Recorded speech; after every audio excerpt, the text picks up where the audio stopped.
got a little technical. There we go. There we go. We want to do I it always one got more some technical difficulties on my end, but let's hit it one more time. There we go. Yo, what's going on, peoples? Yeah. We are here with y'all Thursday night. We are starting a little later than usual. A little bit. A little. It's past my bedtime. What you talking about a little later? I should have been in bed at 8:30, y'all suckers. But I promise you, this will be a good one. Definitely. Yes. This is part two Part 2 of our series of local black authors. Yes. We have the one and only Courtney Sanders here with us tonight. I'm just letting y'all know I'm not black. I'm mixed white and Cape Verdean, just to let y'all know. Oh, okay. Yeah, it so is. yeah. Well, Alright. I mean, you're still black. No, Yeah. I'm kidding. I'm black. I am. I'm just saying. I'm like,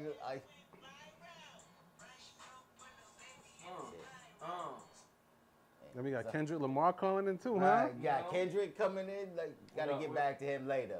You dig, but yeah, let's let the people know. Let's let the people know about yourself. Let's All right. jump right into it, so we can get to the nitty gritty. all right. Because we are starting a little late. We usually go around and ask, the guests and each other how we're doing for the week. But we did that yesterday.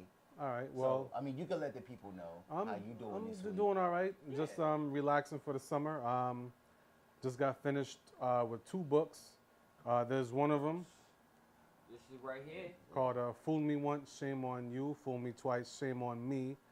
And the other book I did was a poetry book. It was called "Poetic Food for the Mind, Body, and Soul." So the poetry book just brings up a lot of different stuff. I talk about relationships, Okay. drinking, everyday things. Like you can pretty much read it, and it takes you into your very own soul. Like you can relate to it. I mean, it talks about a lot of different stuff.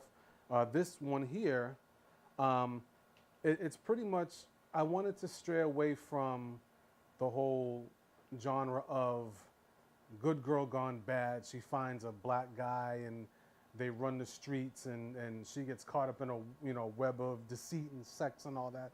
I wanted to get away from that. This book pretty much talks about a black man who is college educated and the trials and tribulations and the battles he deals with dealing with 2 different baby mothers, Okay. so to speak.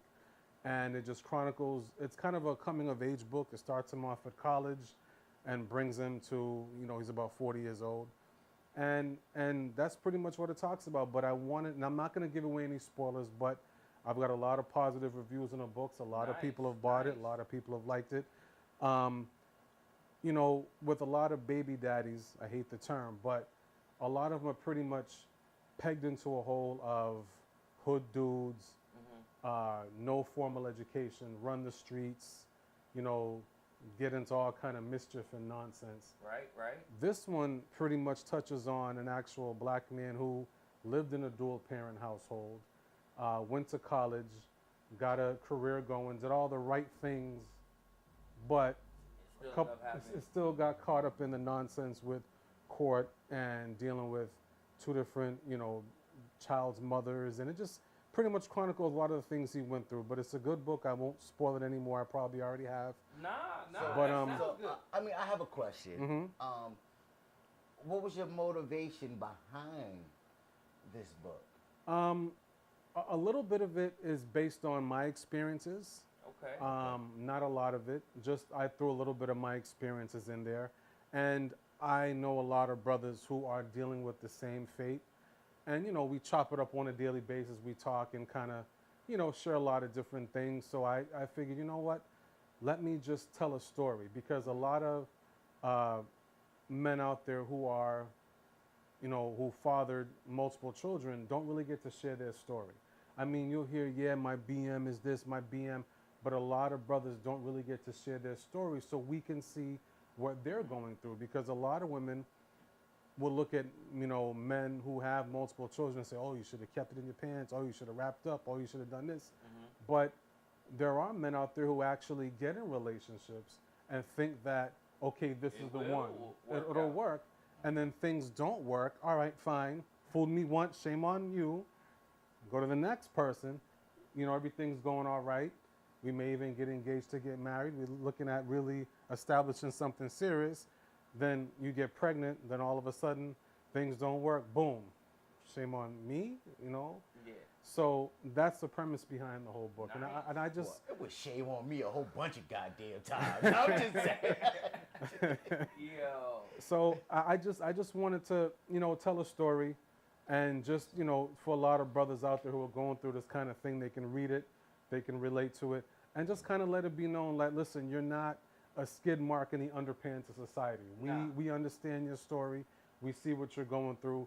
You know, we've gone to court at one point or another, and we've seen a lot of brothers of color or a lot of, you know, Hispanics. You know, we see a lot of them in there, you know, waiting to deal with whatever the man in a black suit has planned for them. So I just wanted to get the story out there, and just, you know, it's kind of an inspirational book. It talks about a lot of ups and downs, a lot of twists and turns throughout the story. So I highly recommend it. You can get it on Amazon. It's on Amazon. It's in Barnes & Nobles online. Okay. And you can also, you know, get a copy from me if you'd like. I'm on Instagram, Cortonio5359. I'm also on Facebook. I also have a business page on Facebook, author C.A. Sanders. You can check it out. I actually have some excerpts from the book and have excerpts from my poetry book. I didn't have enough copies. I should have brought that with me as well. But both of them are on Amazon, and both of them are in Barnes & Noble. So check it out. It's a good read. So right now I'm just in the process of really pushing it and promoting it. I've gotten a lot of good reviews so far. So that's pretty much it. And actually, I'm working on a part 2 to the book. Oh, so okay. So this is it's a to be continued. it's to be continued. Yes, to be So- continued. So I have to say this. Mm-hmm. I have to say this because, you know, for those who know me know, you know, I did, you know, a lot of time upstate, you know what I'm saying? And I've read just about every one of those hood books that you try to stray away from. Yes. I wish this was around when I was there.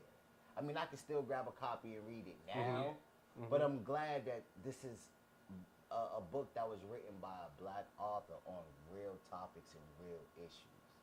And that's what I wanted to gear to. Would you said black author wrote this? A black author wrote this. He wrote this, y'all. That's you know what's what I'm saying? That's what we're here for today. You know what I'm saying? Everybody that's tuning in, thank you.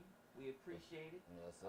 Like brother Oreo said at the top, you know, this is part 2 of Black Author, of our Black Author series. We're highlighting local black authors that my man said he got 2 books published. This is just book number 1 or book number 2. This is book number 2. Mm-hmm. He got also a poetry book. Yeah. And we had a poet on last night. You know what I'm saying? So night. the energy, And I put out a challenge. and he put out a challenge, and this man said, "Yo, I got 2." So I put out a challenge. I said, next week, this time, Thursday, I'm hoping to have another piece written. right, To brother Dave, you know. Mr. Poet Man over here is gonna spit. Oh, some you write bars, poetry too? Mm-hmm. Okay, cool. You know? Because with me, the origin of the poetry book, I've been writing since I've been a little kid. I've always entered essay contests, and sometimes I write on my own leisure. Sometimes I'd even sit there and write sports stats. I would say, okay, top teams with the highest scorers, and make columns, and just to keep myself occupied. So back in 2003, 2004, I started this poetry book. Funny story was I wrote everything in a notebook, and I had it in my backpack that had a lot of like students' work. I'm an educator as well. I had a lot of like students' work and other school things in there. My car got broken into. Oh, man. Funny thing is, they stole the face, they stole my bag, but didn't get to my speaker box in the back. And that, you know, I had 2 12s with an amp. I don't know why they didn't get that, but Right? Shoot. but but they stole it, and so I said, damn, I gotta, you know, try to memorize these all over again. So I memorized it. Some of them came to me, and then some of them I forgot. So I started writing new ones, and the book literally I did about maybe 50 pages, 60 pages worth of poems in a 1 subject notebook, and it sat there for years. So from 2004 to 2008, I wrote the poems. And it just sat there for years. And I said, what am I going to do with this?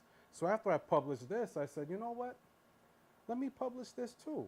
But like I said, I wrote a lot of the poems over 10, 12 years ago, so some of the topics were outdated. So I had to update them, so to speak. And I published it. You know, it has a poem in there, Liquor, Lust, and Love, Escapades of an Alcoholic. Oh. So it talks about a dude who indulged in so many different alcohols and the outcome that happened. There's one in there called Love is Blind. So it talks about different scenarios of men and women cheating on each other, but they don't see it because they're so in love. Another one in there is called Little One. So it's an ode from a guy talking about how he lost his daughter. And he wrote a poem kind of like an ode to her. You know, there's a bunch of different poems. There's poems about sex, drugs. There was one called Come Take a Walk With Me. So it's about a dude who talks about living in the hood and all the things that he goes through. So it's a lot of different things in there. It's worth a good read. Definitely check it out. Yeah. And like I said, I'm doing a part 2 to this, and I'm working on a book called How Do I Love Thee? Let Me Not Count the Weight. So it talks about why the black men and the black women, black men and black women, how can they find love for each other? Why is there, like, what things do we do that cause our relationships to falter? A signed copy, I'll sign it, whatever. I don't have Twitter. I'm not that much into social media, but maybe I might have to, but right now, no, there's no tweeting from me. So there's different ways you can get it. If you like a poetry book, it's called Poetic Food for the Mind, Body, and Soul. Poetic Food for the mind, body, and soul. Yeah. That's also on and the same site, right? what's the name of this one, so the people can know? Fool me once, shame on you. Fool me twice, shame on me.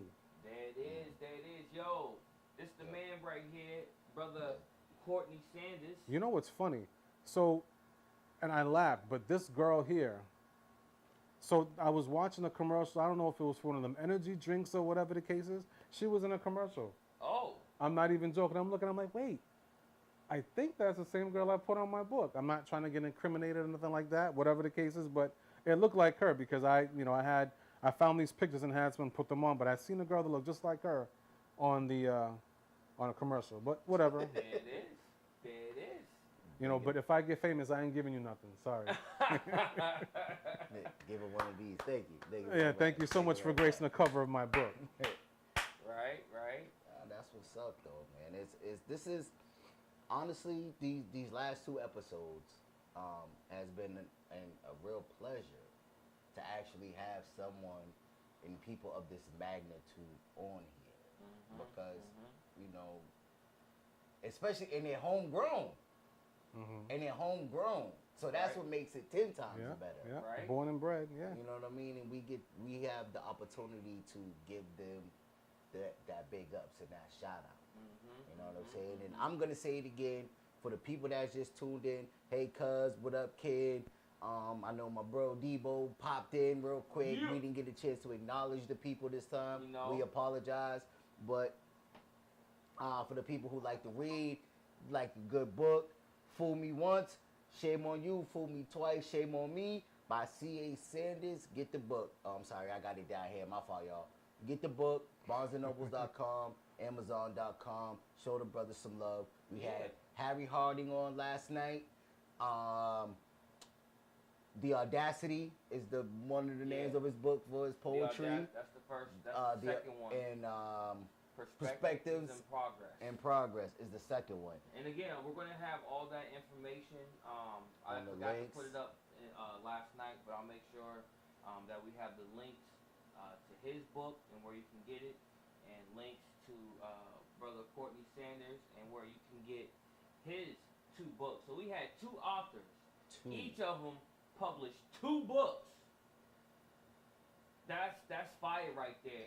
And if y'all don't support this, something's wrong with y'all. This is a black author right here who and is giving you something other than trash reading. Yeah, read this. You heard what he said. These are real life issues, real life topics that he's talking about. You know, do you do other types of books, fiction, or is it like are you in a certain genre or? To be honest, like I mean, I just on a whim just did this, so I never really sat there and thought, well, you know, I want to stay with nonfiction or realistic fiction or fiction. I just did this, just write, and then and I just go from there. You know. Also, you guys, a buddy of mine and I, we do a blog page. It's called opinionatedmail.com. I think I might have told you about it Yep. some time back. Opinionatedmail.com. My author name is Cortonio on there, and we talk about sex, relationships, sports, pop culture, Okay. politics, pretty much you name it, we touch on it. We recently did a Father's Day series of articles, and we invited a lot of people to come on there, share their stories of Father's Day or being a father that's battling baby mama issues and things like that. So, you know, that's been going pretty well. A lot of different topics on there. So, real quick, not to cut you off, 'cause you brought something up. I've been thinking about it. We're all dads here. I was having a conversation with some people at work, and so the question is, have you, will you, or how does that talk happen? With all the stuff that's going on in the news, with police brutality and cops killing unarmed black men and women, and you know, I've been seeing a lot of different like advertisements and people saying black people got to have that talk, and it's not even the sex talk, but that talk. Just talk of being black in America, being a young black man in and America. interacting with the police. Like, how do you feel about that, and what is, you know, how do y'all brothers feel? I think it's imperative you have that talk. I think you want to be as real as possible, but you don't want to scare your child, because, you know, you still don't want to have a jaded opinion towards the police, because they are supposed to protect and serve. Not all of them running around shooting, killing, gung-ho, let's kill this nigger. Yeah, right. Like, not all of them are like that. There are some that are genuinely into protecting and serving the public